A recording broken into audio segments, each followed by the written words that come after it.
भगवान विष्णूंनी आपलं स्वतःचं सुदर्शन चक्र प्रदान करण्यात केलं।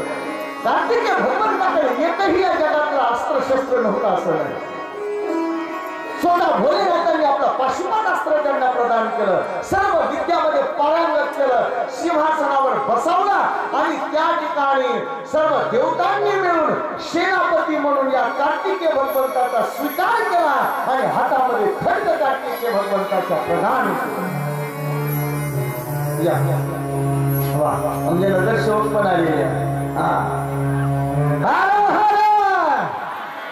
एक मिनिट थोडं एक 5 मिनिट एवढं प्रसंग संपतो मग। आणि सर्वांना त्या ठिकाणी कार्तिकेय भगवंताचा स्वीकार केला सेनापती म्हणून। आणि याच सेनापतीने आता पुढची कथा कशाला सांगू, तारकासुराचा त्या ठिकाणी वध केला।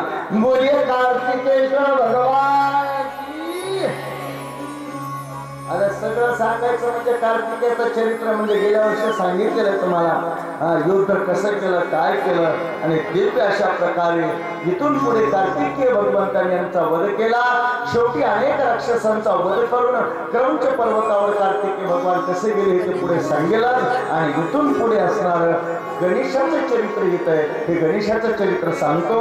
आपण आधी गणेशाला बोलूया, घरामध्ये आपल्या या मंडपामध्ये त्यांचं आगमन करूया आणि मग एक 10 मिनिटांमध्ये त्यांचं चरित्र पाहूया। घर में बता दो गजानन की मेरे लोकप्रिय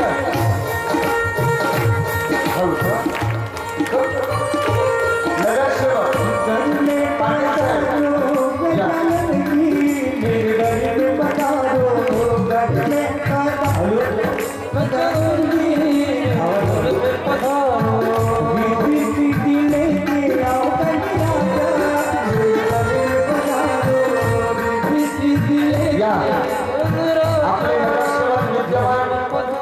दीपक पाटील सर यांचे स्वागत अभिनंदन, खूप खूप धन्यवाद। सदैव आपल्या सेवेमध्ये तत्पर असतात। आणि दुसऱ्या नगरसेविका सुनंदाताई पाटील आई त्यांचे स्वागत।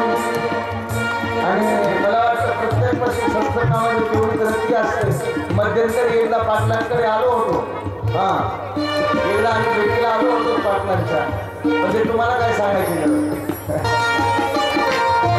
घरी में पधारो, घरी में पधारो, घरी में पधारो, घरी में पधारो, घरी में पधारो, घरी में पधारो, घरी में पधारो,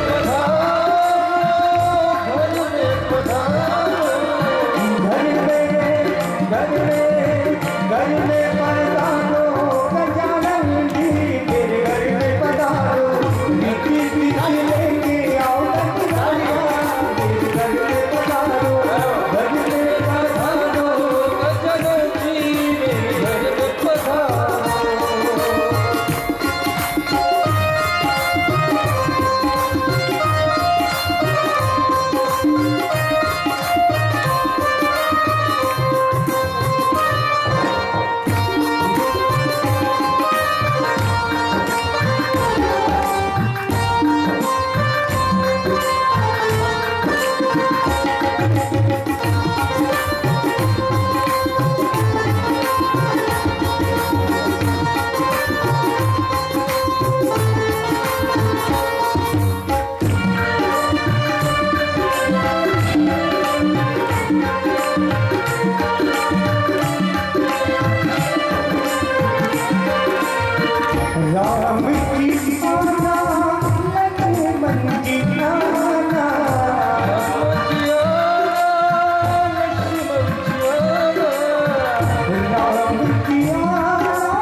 काही अल्प वेळेमध्ये 10 मिनिटच केवळ थोडंसं चरित्र गणेशाचं सांगूया, आपण समारोप करूया. पूर्ण चरित्र पाहणे शक्य नाही. वेगळ्या वेगळ्या कल्पामध्ये गणेशाच्या अनेक त्या ठिकाणी जन्मकथा आणि अवतार कथा आहेत, पण त्यामधील काही कल्पामध्ये लक्षपूर्वक ऐका, शनीच्या असणाऱ्या कुदृष्टीमुळे शिर ताटल्या गेलं होतं. वेगळ्या वेगळ्या कल्पामध्ये वेगळी वेगळी कथा असताना ऐकायला मिळते आहे. पण इथे मात्र एक वेळ असताना नारद ब्रह्मदेव नारदाला सांगतात, हे नारद, स्वतः शिवजीद्वारा गणेशाचा शिरछेद झाला आणि कृष्ण उभा राहिला. महाराज, हे असं कसं शक्य आहे? पित्यानेच आपल्या पुत्राचा शिरछेद करावा, हे असं का घडलं? कृपा करून मला कथा सांगावी. आणि सांगायला आरंभ करतात, एकेस्मिनेन कालेचो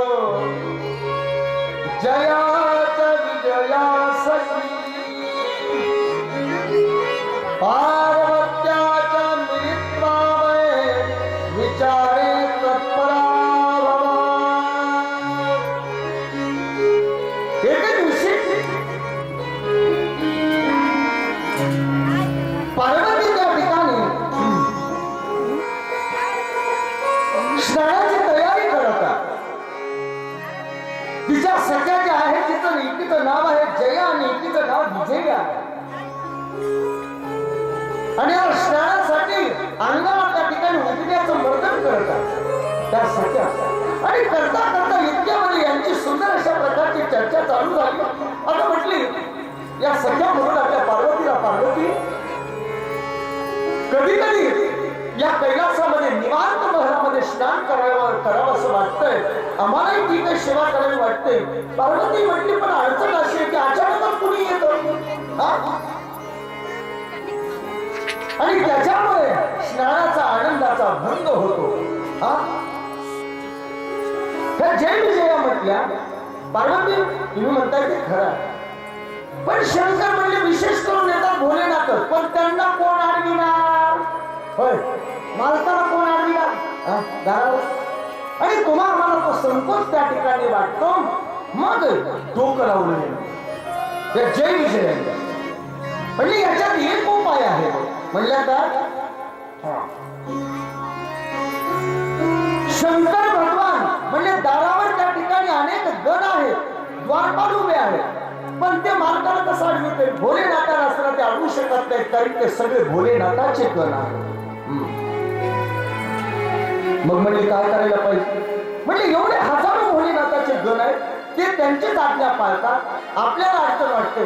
मग पार्वती असं केलं तर एखादा आपला पण माणूस पाहिजे ना. आपण नाही का म्हणे आमच्या ठिकाणी एखादा माणूस आपला पाहिजे म्हणजे काम व्हायला अडचण येत नाही. होय दादा, एखाद्या ऑफिस मध्ये आपला माणूस असला म्हणजे अडचण येत नाही. आपला कोणीतरी गण असला पाहिजे जो की फक्त आपल्या आदेशाचं पालन करेल. इत्युक्ता पार्वती देवी सखीभ्यां सुंदरं वचः हितं मेने सदा तच्च कर्तुं समाद्यन्ति. असा एखादा गण निर्माण करावा पार्वती की जेणेकरून तो फक्त तुमचीच आज्ञा मानेल, शंकराची सुद्धा नाही. पण आपण निर्माण केला तो आपले मानेल. अशी चर्चा चालू आहे. आणि पार्वतीने सांगितलं तुम्ही म्हणाल तसं निश्चितच व्हायला पाहिजे. आणि जे उट्टणापासून निघलेली मळ आहे ती हातामध्ये गोळा होत होती आणि खेळ म्हणून माता पार्वती असतात त्याची असं छोटीशी मूर्ती बनवत होती. त्या मळीची असणारी पार्वती मळ निघालेले त्याची असणारी मलापासून मूर्ती बनवत होती. आणि मूर्ती बनवता बनवता बाबांनो काय झालं, त्याचा आकार पूर्ण होत आला. विचार्ये सा देवी वपुषो मलसंभवं पुरुषं निर्ममो सातु सर्वलक्षण संयुक्तम् सर्वावयं निर्दोषं सर्वावयं सुंदरं विशालं सर्वशोभमाद्यं महाबलं पराक्रमम्. ते मलाची मूर्ती माणसाची बनवता बनवता मूर्ती पूर्ण होत आली आणि त्या मूर्तीने हातातल्या असंच हो असं वाक्य पार्वतीच्या मुखातून निघालं. आणि त्याच असताना त्या मनाने त्या मूर्तीने त्याच्यामध्ये प्राण फुटला गेला. त्याच्यामध्ये चैतन्य आणि आदिशक्ती आहे, प्राणाचा संचार त्याच्यामध्ये करविला आणि सर्व अलंकार युक्त आणि सर्व अवयव युक्त असा दिव्य एक असणारा मलसंभव. म्हणून पहिलं नाव आहे गणपतीचं मलसंभव. असा वीर त्या ठिकाणी उत्पन्न झाला आणि त्यामध्ये पार्वतीने प्राण फुटला. बोले गणेश भगवान की दिव्य अलंकार त्याला प्रदान करविले. छोटा छोटा असताना असा बालक होता, अंगावर वस्त्र नव्हती, त्याला वस्त्र चढविले. सुंदर असा साज श्रृंगार चढविला. छोट छोट मांडीवर पार्वतीने घेतला आणि मातेला साष्टांग प्रणाम या बालकाने केला. आता याला कुणाची ओळख आहे का मातेशिवाय? नाही. आणि हात जोडून सांगितलं माते आज्ञा करा, काय माझ्यासाठी आज्ञा. आणि त्यावेळेस सांगू लागली हे तात सणो मदवाक्यम द्वारपालो भवाक्यमी मतपुत्रस्त्वं मदीयोऽस्मि नान्यता क्वचिदस्ति मे.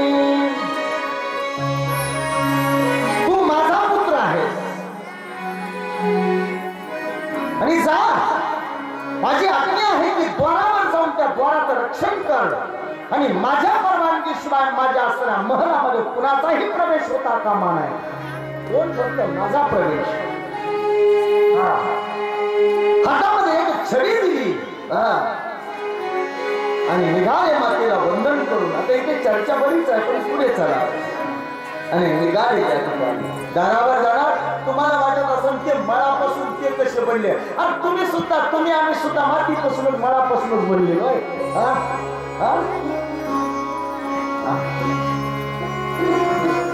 माटी कहे कुमार से तू क्या मोहे रोए रोंदे एक दिन ऐसा आएगा मैं रोनू की. हे मातीतच बनलेले सगळं नाही तरी देह मातीचा बनलेला आहे. म्हणूनच प्रतिकात्मक शेवटी मडकं फोडलं जातं. फिरविला घट फोडीला चरणी महावाक्य ध्वनी बोंब झाली. तुकोबाला सुंदर लिहितात आपण. म्हणून आपण सुद्धा मळापासून बनले. हातामध्ये एक छडी दिली आणि त्या ठिकाणी दारावर जाऊन उभा राहील. नेहमीप्रमाणे शंकराची सवय टायमालाच भोलेनाथ तिकडून आले आणि आले तसे महलात प्रवेश करणार की या गणेशाने छडी आपली कोण आहे हा पुढे निघाला. शंकराचं तर मातच गरम झालं म्हणजे माझ्या दारावर मला कुणी नवं चालेल पूर्ण एवढं आणि ते मी आवा नाही जावं नाही झालं पुढं कोण आहे हा मी देतो. कोण आहेस तू? शंकरला वाटलं माझ्या घरात मला विचारायला कोणी मी कोणी हेच मला माहिती नाही. शंकराने विचारलं तू कोण आहेस? म्हणजे तू कोण आहे? तू कोण आहेस आधी सांग. शंकरला विचारलं. शंकर म्हणले हे माझं घर आहे. हे गणेश म्हणला तुझं घर आहे का नाही माहित नाही मला. तुझं कसं घर? हे माझ्या मातेचं घर आहे. काय म्हणला? हे माझ्या मातेचं घर आहे. हा मी पार्वती पुत्र आहे. डोक्याला हात लावला गेला तर शंकरानं म्हणले पार्वतीला एवढा पुत्र आपल्याला माहिती. मी पार्वती नंदन आहे. पार्वती माझी माता आहे. हा प्रवेश नाही. अरे म्हणले माझं घर आहे. म्हणले तू कुणी असेल बाजूला हो. इथून मातेच्या आज्ञेशिवाय कोणीही प्रवेश करू शकणार नाही. शंकरला वाटला तर याला त्रिशूळ काढून मारावं पण राग आला. पण एवढ्या गणाला काय म्हणणार? इतक्यामध्ये गण म्हणले भोलेनाथ तुम्ही बाजूला व्हा आम्ही बघतो याच्याकडे. म्हणले याला हटवा बाजू मग मला जायला. गण म्हणतात कोण आहेस तू? त्या मृत्यूला बोलवणं देत आहेस? अरे भोलेनाथांना आज जाताना तू सस्न अडवत आहोस. या गणेशाने एका शब्दात सांगितलं लय वटवट करू नका. जिवंत राहायचं असेल तर तुम्ही बाजूला व्हा म्हणले पहिले. कोण आहे तुम्ही? अरे हे माझ्या मातेचं घर आहे. आणि धमकावू लागले. हा गण म्हणाले महान भोलेनाथ हा महान भीत आहे. हा इतक्यामध्ये एका सखीनं पाहिलं हा संवाद. हो हो हो हो सखीला खुश झाली आणि पार्वतीला सांगितलं. म्हणली पार्वती आडवीला शंकराला आडविलं. खुश झाल्या. वा वा वा आडविला म्हणला शंकर. खूप आनंद झाला. पार्वतीला मोठ्या आनंदाने सांगू लागल्या. हा खूप आलेले त्या ठिकाणी गण आलेले सगळे आलेले आहेत. गण म्हणजे तुझा पाय तोडून बाजूला हो. तेव्हा म्हणला पाय तोडण्याची भाषा करू नका. मी तर तुम्हाला जिवंतच ठेवत नाही म्हणलं. तुम्हीच बाजूला हो. जबरदस्तीने त्या ठिकाणी काढण्याचा प्रयत्न करू लागले सखी. परंतु नाही. इतक्यामध्ये हातामध्ये शस्त्र गणांनी घेतली. भोलेनाथ याला जिवंत ठेवत नाही आम्ही मारून टाकणार म्हणून शस्त्र हातामध्ये घेतली. तितक्यामध्ये गणपतीनं जी काही उपरणं होतं का ते घेतलं कमराला बांधलं आणि हाबू ठोकली मांडीच ठोकली. हा या म्हणलं पुन्हा गम असेल तरी मी नाही म्हणत. उच्चांत गणांत सर्वांत निर्भयम वचनम मुदा. ताण ताण म्हणजे हवू हवू ठोकली गणपतीने. या म्हणला पुन्हा गम. हा माझी खोपटली घाबरले. हिंमत असेल तर समोर या. बाबा बाबा बाबा शंकराला हाऊ ठोकलेली बघितली म्हणजे हे नवीन विचित्रच दिसतंय. गण म्हणले गणेशाने सांगितलं सगळे या. आणि मी हारलो तरी माझं काय नाही पण तुमची सगळं नाक कापून जाईल तुमचं. या म्हणले जितके असतील तितके या. आणि तुमचा मालक सुद्धा माझ्यावर युद्ध करू शकत नाही तर तुमची काय अवस्था आहे? हे गण हे ऐकून शंकराने आदेश केला. गणाने त्या ठिकाणी शस्त्र गेले मारायला धावले. गणेशाने निस्ते हातातली छडी फिरविल्याबरोबर कुणाचे मुंडके तुटली, कुणाची पाय तुटली, कुणाची कंबर मोडली आणि सर्व शरीराचा भेद होऊन शंकराने बघितलं म्हणजे हे आचमच पूर्ण. एका कोण्यामध्ये सगळ्यांचं कुणाचं गुडघ्यातून पाय गेला तर कुणाचा कमरातून कुणाचं मुंडकं उडालं. हे काय आहे? हे भयंकर पाहिलं आणि सर्व गण पळून गेले. इतक्यामध्ये नंदी आणि श्रृंगी आले. पाय धरपडू लागले. नंदी श्रृंगीला तरी पायाला धरलं आणि घराघरा फिरविले बिरकवून असं जणू काय गुपनीतून दोंडा फेरला तसे लांब फेकूनच दिले. इतक्यामध्ये नारद आला. नारद म्हणले बाळा बाळा हे काय करतो? नारदाचं ते हिना घेतला त्याच्या टपुऱ्यात मारलं. ते नारद चिंगातच पळून. ब्रह्मदेव आला म्हणले अरे बाळा बाळा. म्हणले बाळा जी दाढी धरली ब्रह्मदेव गरगरा फिरविला ती चिंगाट ब्रह्मदेव पळून जा. सोड मारला मी जातो. दाढी सोडली. ब्रह्मदेवही गेला. आता काय करणार? हे भयंकर युद्ध पाहिलं. सर्व दाढी पकडून गेले. स्वतः कार्तिकेय भगवान सेना घेऊन त्या ठिकाणी आले आणि कार्तिकेय भगवान सेना घेऊन आले पाहिले आणि इतक्यामध्ये सखीने पाहिलं आणि सखी घाबरल्या गेली आणि जाऊ लागली पार्वती पार्वती. पहिलं घडलं वाईट. आता स्वतः गणपती बरोबर गणेशाबरोबर कार्तिकेय भगवान सेना घेऊन आलेले. कार्तिकेयाच्या समोर युद्ध करणं कुणाचं शक्य नव्हतं. पार्वतीने त्या ठिकाणी चमत्कार केला आणि कार्तिकेय आणि गणेशामध्ये युद्ध लागलं गेलं. पण मातेने अशा शक्ती गुप्त प्रकट केल्या की त्या सैन्यामध्ये फक्त तलवार दिसत होती, पण कोण तलवार चालवतं हे दिसत नव्हतं आणि सपासप सैन्याचे मुंडके त्या ठिकाणी छाटल्या जाऊ.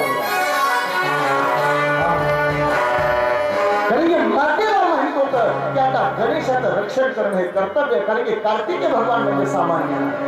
पण जेव्हा हे दिव्य पाहिलं आणि आता हे सैन्य सगळं मरतंय, कार्तिकेय भगवान सुद्धा हतबल पाहिले आणि त्यावेळेस मात्र शंकराने विचार केला आणि पाठीमागून त्रिशूळाचा प्रहार केला आणि या गणेशाचा असला मुंडका आपल्या थडा दिला आकाशामध्ये.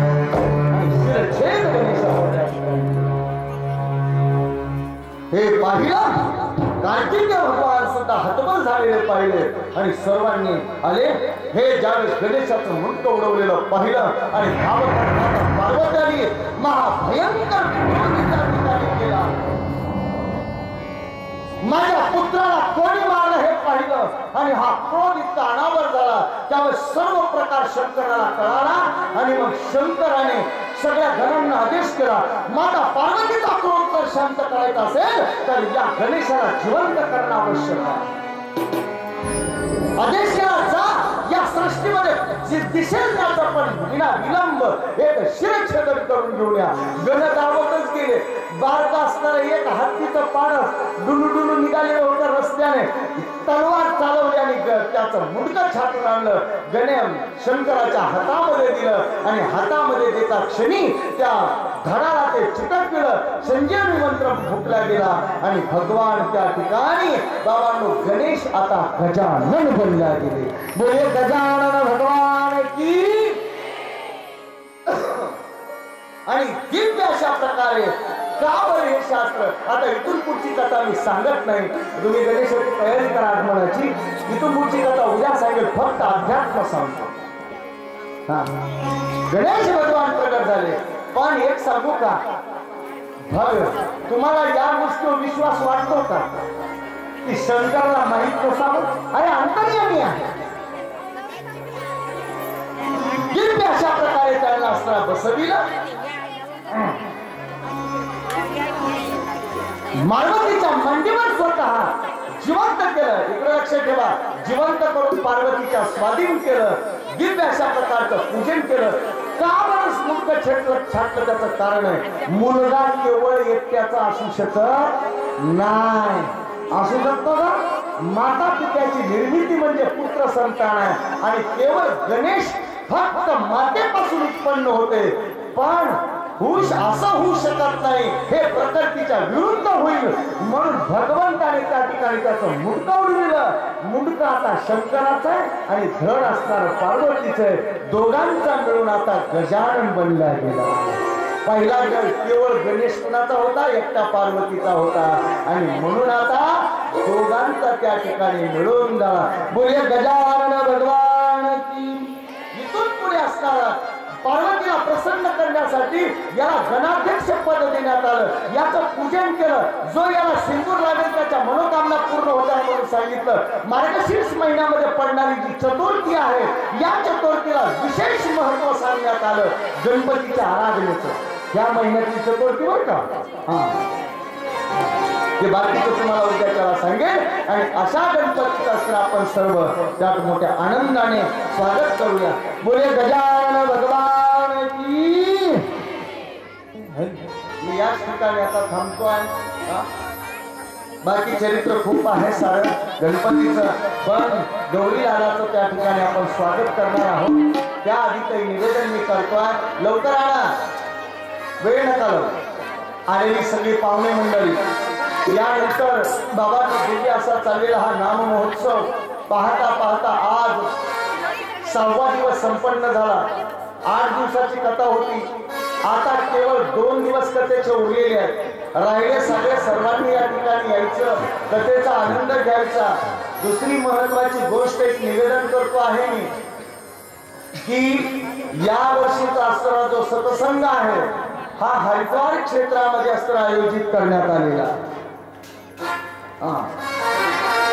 दुसरी महत्वाची गोष्ट अशी आहे की त्या सत्संगामधून बद्री आणि केदार याच्या दर्शनाचीही व्यवस्था करण्यात येणार आहे. ज्यांना त्या संबंधाने मला भेटायचं आहे, कारण की मी हे आज कधीच सांगत नाही, पण का सांगतोय, कार्याच्या कीर्तनाच्या दिवशी तुमची माझी भेट होणार नाही. मी कीर्तन संपलं तसं निघून जाणार आहे. मला पुढील कार्यक्रमाला निघून जायचं. तिथून पुढे जाऊन एका ठिकाणी कथा चालू करायची 200 किलोमीटर प्रवास करून.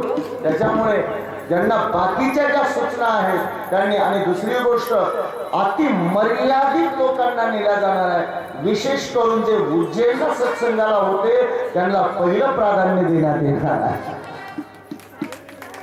कारण की येणाऱ्यांची संख्या उदंड पाहता मला काहीतरी प्रतिबंध घालावा लागेल. ज्याला पूर्ण त्या आणि दुसरी गोष्ट, सत्संगाची ज्याला आवड आहे त्यानेच फक्त आणि फक्त त्या ठिकाणी येण्याचा प्रयत्न करायचा. टुरिस्ट कंपनी ही नाही, हे सत्संग आहे.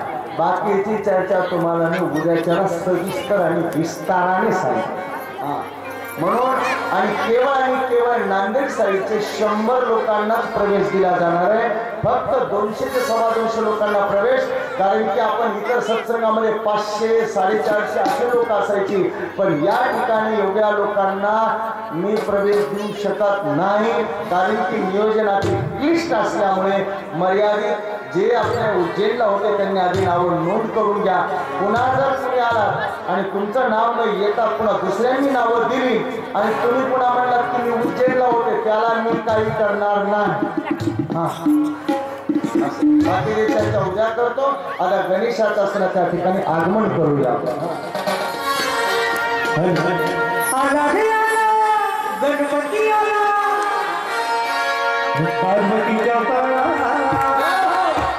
पार्वतीच्या पाया तुझ्या पायात पाया, उष्मा घाटांच्यात घातल्यात माळा. ताशात आवाज तरळला झाला, गणपती आला, गणपती आला.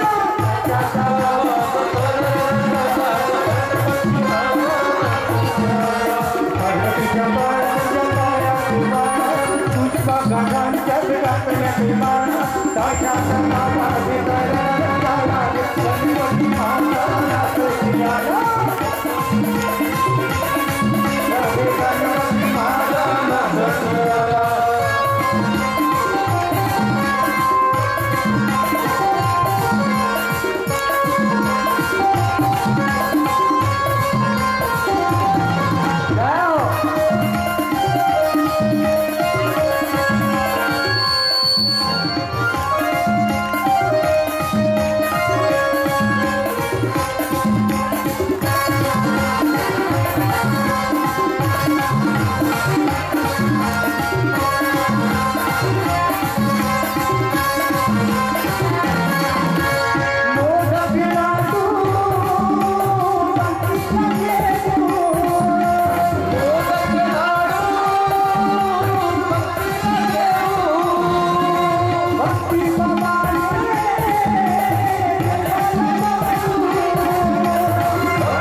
सर्व आलेली यजमान पाहुणे मंडळी, आमच्या असणारे डॉक्टर साहेब आहेत, सुनील भाऊ आहेत, दादा आहेतच, नगरसेवक आदी करून सर्व मंडळी, सर्वांचं हार्दिक हार्दिक स्वागत.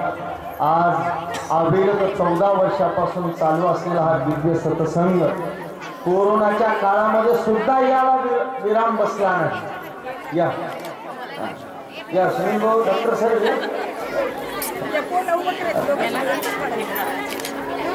मोठ्या सुंदर अशा प्रकारे या झाल्यानंतर आरती झाल्यावर याच कथा मंडपामध्ये अर्जुन दिगंबरराव जगलपुरे यांच्या स्मरणार्थ प्रित्यर्थ त्यांचे चिरंजीव सुपुत्र संतोष अर्जुनराव जगलपुरे सर यांच्या माध्यमामधून सर्व भक्तांसाठी आज भरपेट प्रसाद त्या ठिकाणी प्रसादाची सेवा करण्यात येत आहे.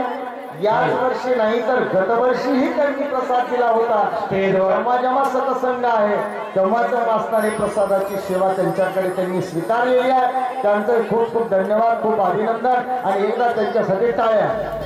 स्टेजवर खूप गर्दी होत आहे, त्यामुळे स्टेजवर गर्दी करू नका. थोडं मागे सरा. पूजन झाल्यानंतर वाटल्यास खाली येऊन दोघा ठिकाणी आरती करा. पूजन महाराजांचा आणि शिव महापुराण ग्रंथाचं करून आपण 2 जोड्या खाली यावं. स्टेजवर खूप गर्दी होत आहे, सर्वांना महाराज दिसतील या दृष्टीने आपल्याला आरती करायची आहे. सर्व लाईन खाली थोडं या बॉक्स समोरून थोडं साईड बॉक्सच्या समोर कोणी थांबू नका.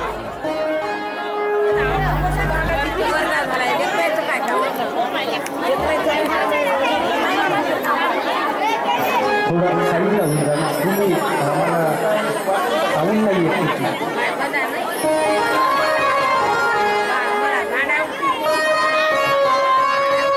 असं या साईडला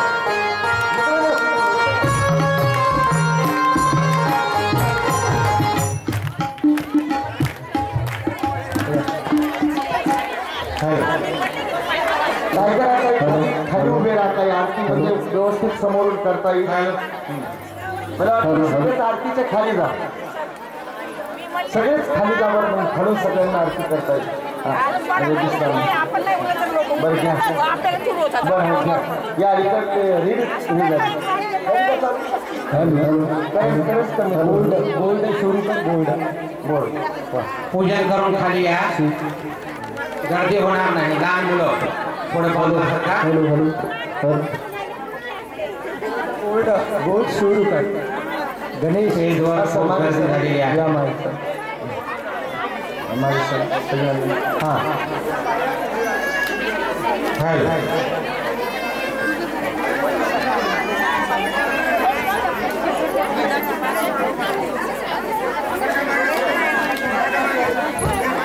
तुझ्या वायराला कोणी हात लावून. हॅलो.